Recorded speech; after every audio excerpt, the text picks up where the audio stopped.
Okay, so new episode and new chronicles for you. And this week we'll be discussing the excellence or relevance sections that all proposals have. We'll look into that. And then we have an interview with Ricardo Assunção.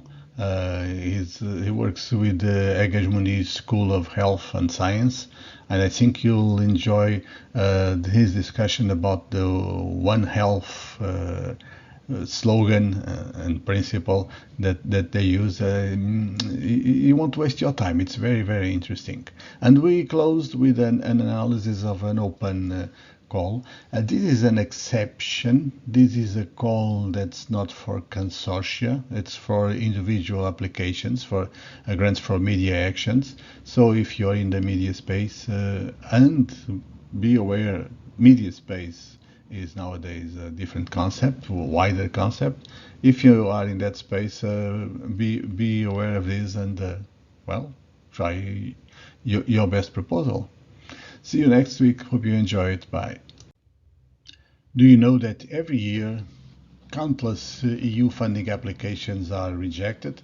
Not because they're not good, not because the ideas lack merit, but they fail miserably in the relevance or excellence section. So let's look into that. It's an important issue. Today we'll look at the relevance or excellence section. Different calls have different requirements here. Some ask for a more science-based excellence section. Others ask for a more practical-based relevance section. It's a little bit different, but in the end, this is the initial section that isn't just another box to tick. It's where you have to prove why your project matters, who it serves, how it aligns with Europe's priorities. So let's be blunt about this. You get this wrong, and it doesn't matter how much you are brilliant in the rest of your proposal, it won't get anywhere. So you got to think of this as the heart of your application. It actually connects your project to the bigger picture, the EU goals, the needs for your target group, and the impact that you aim to achieve. It's how important this is. So why does it have this weight? Why in many EU calls it's worth up to 40 points, 40 out of 100, it's a lot. Why? Mostly because it's where you show alignment. It's where evaluators will see how your project actually contributes or can contribute to Europe's goals. Whatever those goals are, depends on the call. From tackling climate change to boosting social inclusion, doesn't matter. The logic is always the same in all projects, in all calls. So here's how it works. If successful projects actually explicitly tie their objectives to EU priorities. Priorities like gender equality, digital transformation, sustainability, whatever. And they also clearly define their target group. They clearly define who are they gonna benefit, and they back this up with data, and then explain how their project will deliver real measurable benefits. If you're take this as an example. This project had a great part showing how their initiative really addressed rural women entrepreneurs, and they really show how they were aligned with the EU's digital inclusion goals.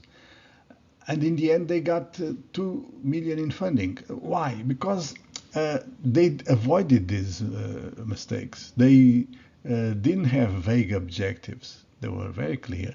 They didn't have unclear target groups. They clearly defined rural women entrepreneurs. And they didn't forget to mention how their work would scale beyond their local community. They shown how this could then be applied outside that initial target group. This is demanding, of course, but in the end, this is, let's call it an elephant in the room, because in the end, some people say that the relevance section, the excellence section, is like jumping through hoops, forcing you to align with EU priorities when your project actually is more local or has a different focus. But the reality is EU funding is about shared impact. So the EU taxpayer money is to be invested in projects that will deliver at scale across borders, real benefits.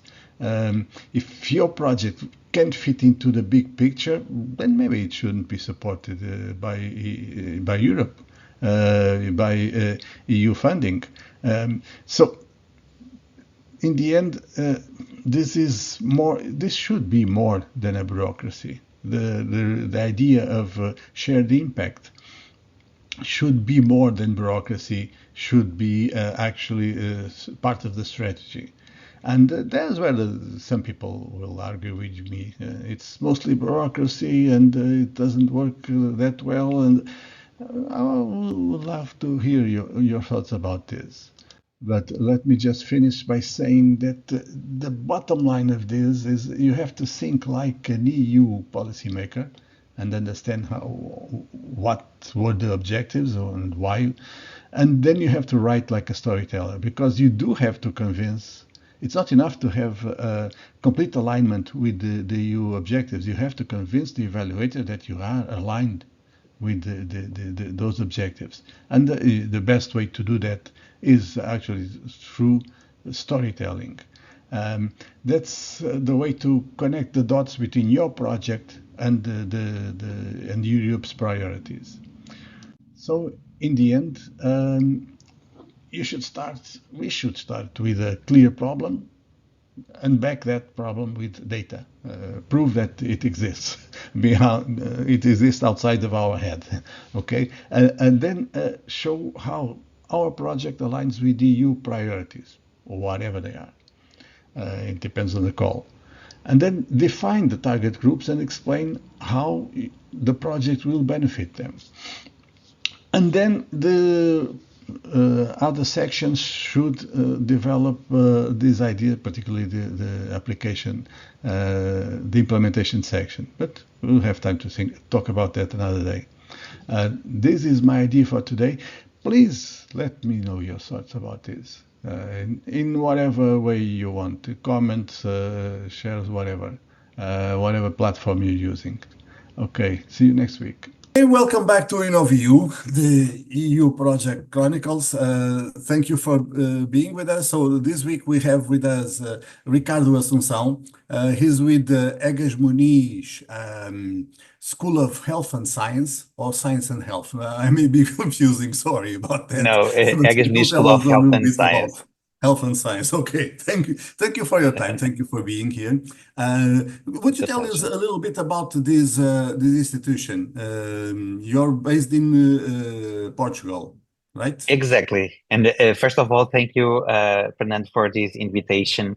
It is a pleasure for me to be here with you and also our colleagues that are hearing us. So Egas Moniz School of Health and Science is a higher education institution that is located in Monte da Caparica, which is quite close to Lisbon, the capital of Portugal. And we have this special location because we are quite close to the beach and close also to the Tagus River. So we are here quite well located, close to water, which is a really good place to work. And this institution is mainly dedicated to the health issues. So in addition to dentistry, to physiotherapy, to a nurse school and students, we have also the animal related courses like veterinary medicine, veterinary nursing, and biomedical sciences. So we have this overview of different courses and different matters related with health. In addition, we have also the scientific work. So we have our research center that is multidisciplinary center. So we are gathering different researchers, different colleagues that have different backgrounds related with health, and we are putting all together in order to provide advance of science related with health, but also applied science. So many related with the issues that are we are trying to answer some challenges related with health in a broader perspective, I would say. I heard about a slogan that really thrilled me because I work in the marketing area, and the One Health idea. I Exactly. think it's great. Yeah, It's and it fits completely with our mission. So here at CM, the name of our research center, uh, the main mission of our center is to provide support with this One Health approach. So the One Health approach considers that the health of humans, animals, and environment is interlinked. So to tackle and to have an answer to real complex issues related with health, we should tackle these three pillars: the health of humans, health of animals, and health of the environment. That's quite interesting. But let me clear something because for some projects this is important. Egas Moniz is a private university. Exactly. So we are a private university, which means that our students are like funding their studies. Of course, we have also some funds coming from public institutions, mainly related with research. So we apply as the other researchers to Sure. these funding programs, and we are getting some of these funds. One thing I find interesting about Egas Moniz is I believe you have a high percentage of foreign students, Central Europe students that come here to study what? Dentistry? And Dentistry, veterinary medicine, physiotherapy. I would say that these are the three courses that are gathering more international students, or at least foreign students. But in fact, our institution is quite multicultural, I would say, and we are benefiting from these different cultures, different people coming from different parts of mainly Europe, and providing these environments that are more multicultural and I would say more rich in terms of different cultures. And what role have the EU-funded projects had in this development of Egas Moniz? Yeah. So I think that as for all the researchers, when we are having these opportunities to be part of European consortium, it's quite important in terms of the experience itself, because these are researchers coming from different perspectives, having different experiences. And when we are sharing these environments, these are providing and promoting also the advancement of the research that we are doing. In my case, specifically nowadays, I'm being part of a European consortium funded by the Horizon Europe. And so I think that it is also, despite I already worked with the majority of these researchers before this proposal, I think that when we have these opportunities like Horizon Europe, of course, we are improving also the way we are established in the research context and in the research environment. And at least from my perspective, being part of these consortium or being part of the European consortia is something that is not happening by magic, I would say. So you should work and work in advance to establish good networking.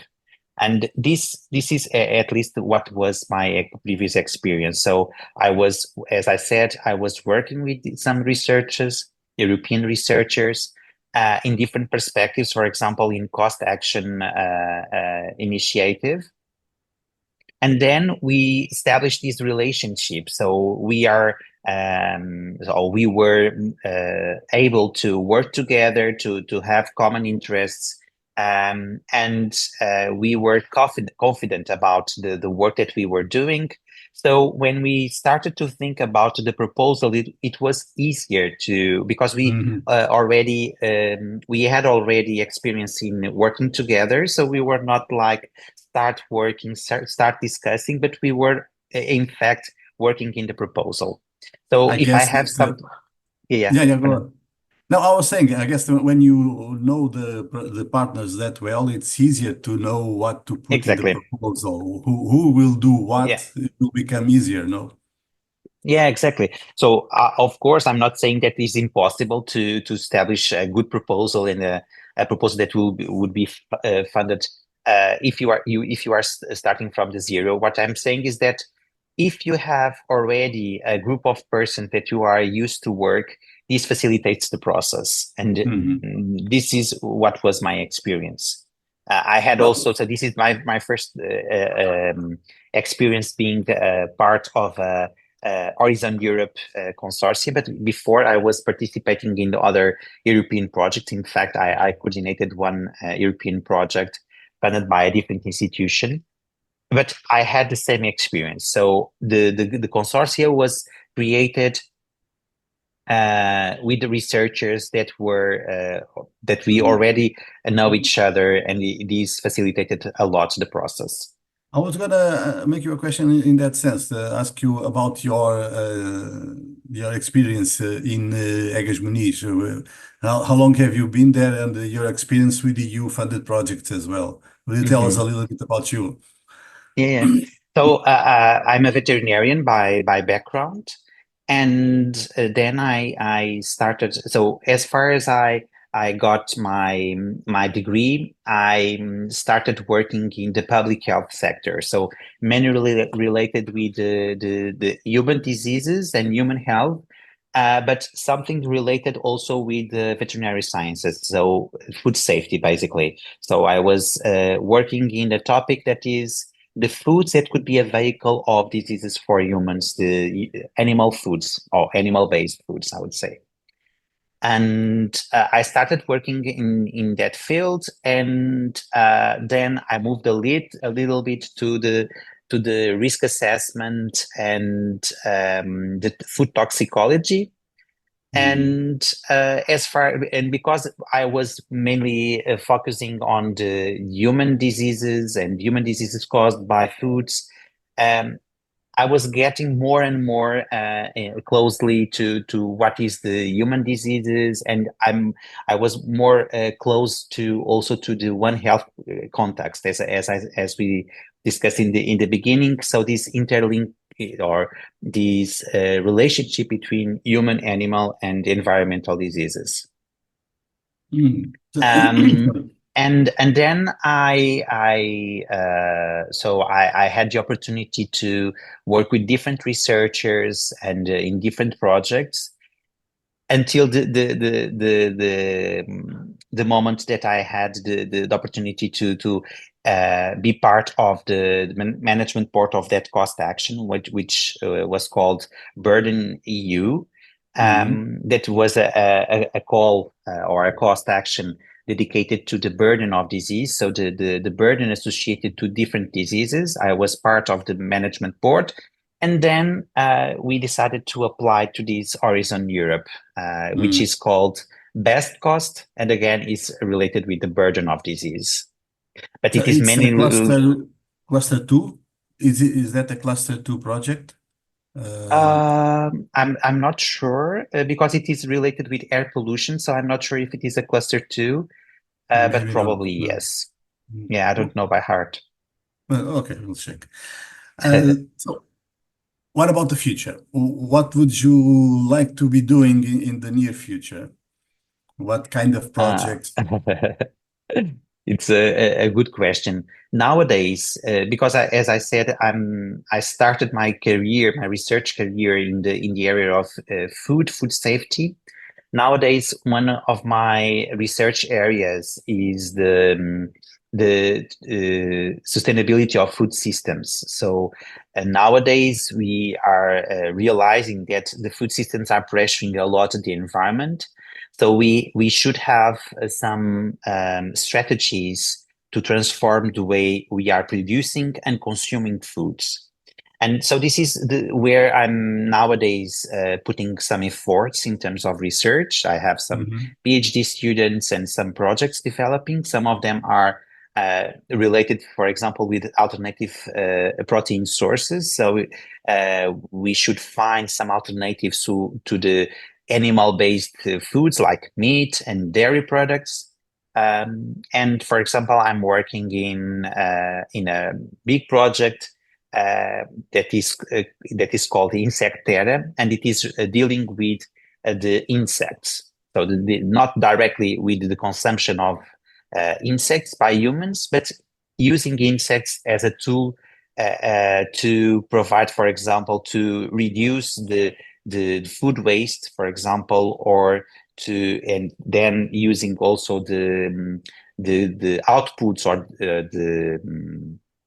the results of the use of the insects to, for example, as fertilizers for agriculture, or to be included in the feed for animals, for example. So I think that sometimes when we think about the insects as an alternative, especially for the Western population, the first question is how can I or would I be able to eat these insects?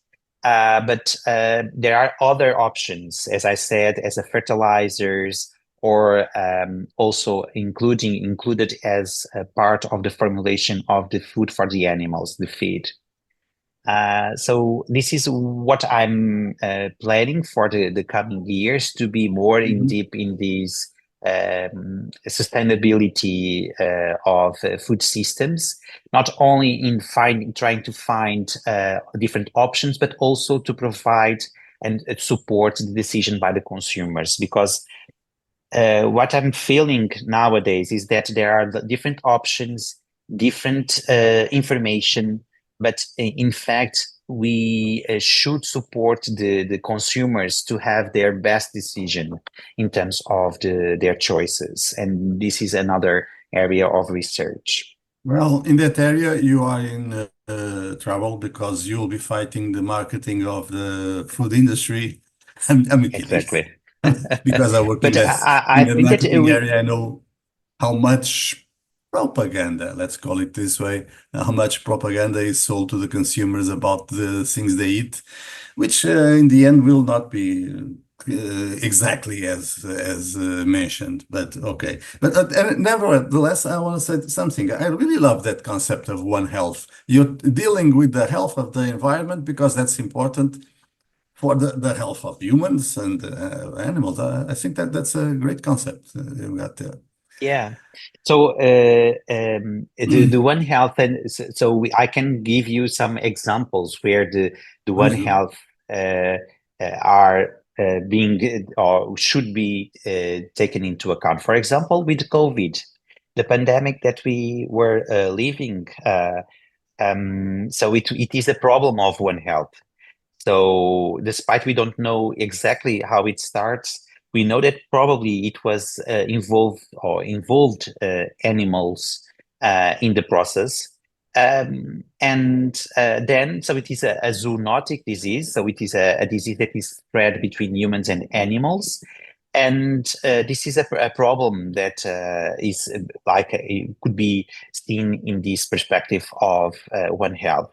Additionally, for example, nowadays we are increasing the deforestation, so we are destroying the forests, and this has a consequence of having more the wild animals are becoming more close to the human population, and consequently transmitting some diseases to the humans. So we have this problem of the spillover of the pathogens that are traditionally in the wild animals, and now we are facilitating the process of the transmission to humans, for example. Yeah, and that's a again, great example. Yeah, and we have also the climate change problem. So the climate is changing, and consequently, we have also changing, for example, in the periods that mosquitoes are more active. And we know that there are some diseases, infectious diseases that are transmitted by vectors, meaning these mosquitoes, for example. And if we are changing these environments, the temperatures, the humidity, we are also contributing for these mosquitoes to become more active and consequently transmitting more easily the diseases.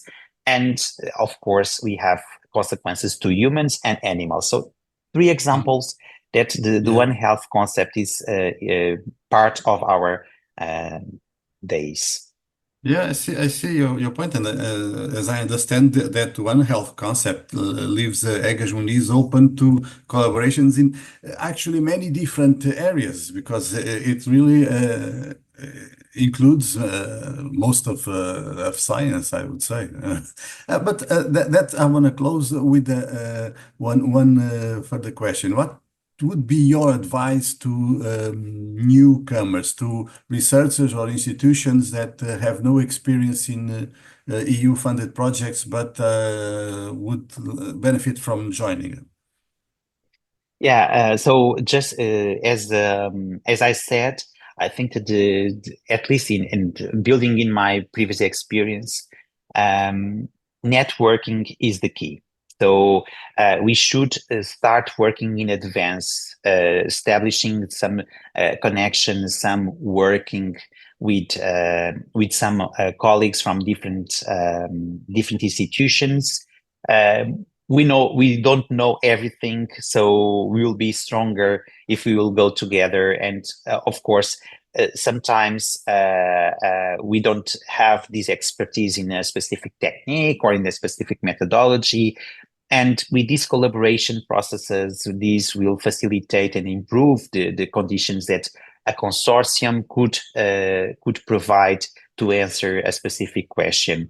And as a second suggestion, of course, related with my specific expertise, I would say that to tackle complex problems, we cannot have simple answers.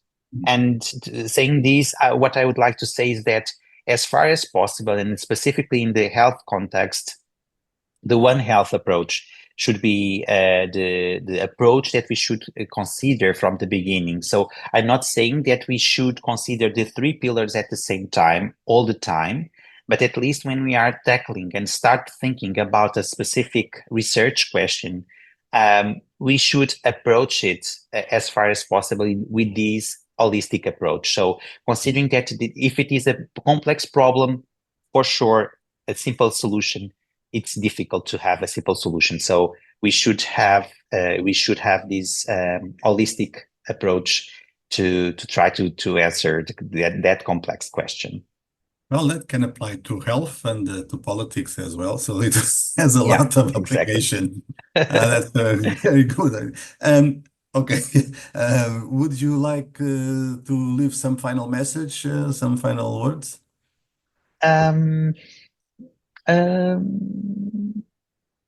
Yeah, I think that the main message was the thing that I just referred, and you were saying also in terms of the politics nowadays and recently. So last week was launched the 6 recommendations regarding the One Health approach.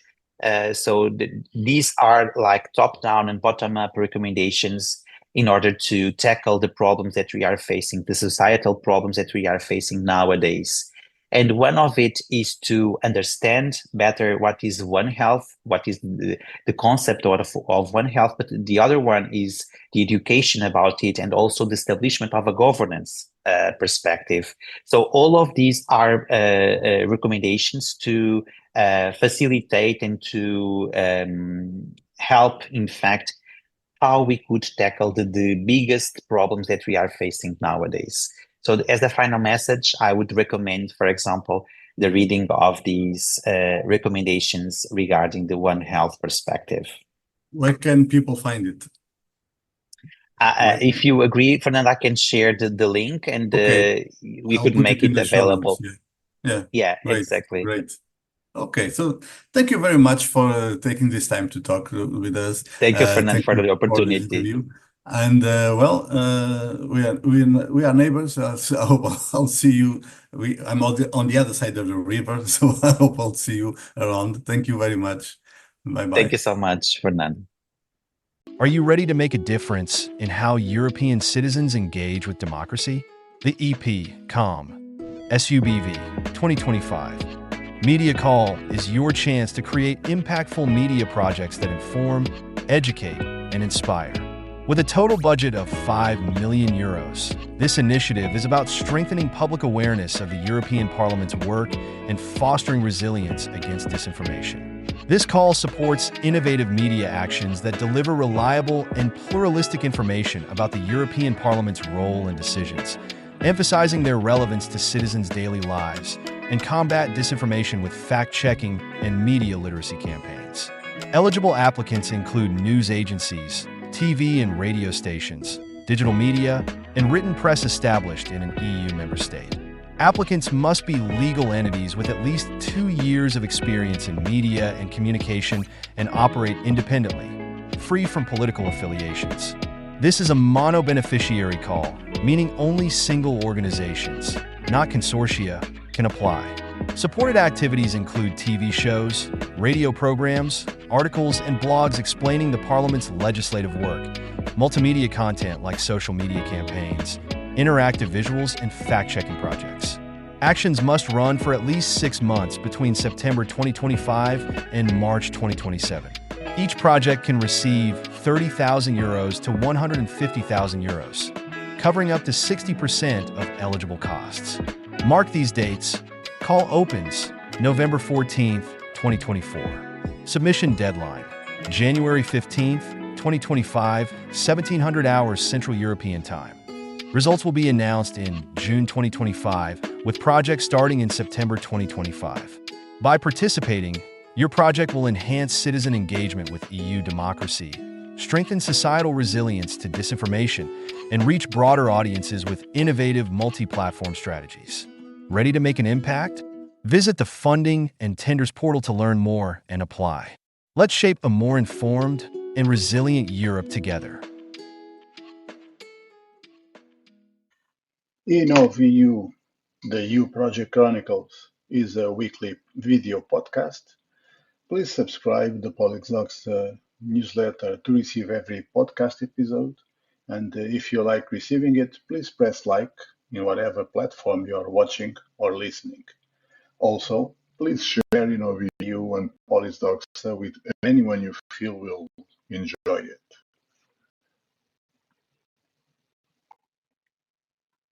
Credits: author and host Fernando C. Gaspar, music Hugo Gaspar, Lisbon, Portugal, 2024. Reach us by email or DM.